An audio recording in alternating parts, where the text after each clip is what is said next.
Magnificent innings. He absolutely is loving every moment of it. Jumping. Bat হাতে ঝড় তোলা সেই ওপেনার এবার দেশের ক্রিকেটের বস। অনিয়মের অভিযোগে বোর্ড ভেঙে দিয়ে অ্যাডহক কমিটি গঠন করেছে জাতীয় ক্রীড়া পরিষদ এনএসসি। আর সেই কমিটির সভাপতি করা হয়েছে তামিম ইকবালকে। 11 সদস্যের এই কমিটির মেয়াদ 3 মাস।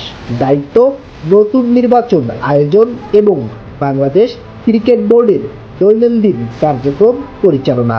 2007 সালে জাতীয় দলে অভিষেক।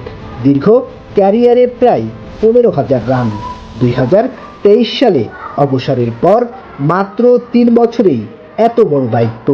এরই মধ্যে পরবর্তী নির্বাচনে সভাপতি পদে লড়ার ঘোষণা দিয়েছেন তিনি। মাঠে যেমন সফল, বোর্ডরুমেও কি ততটাই সফল হবেন Tamim? Desk report, voice of tiger.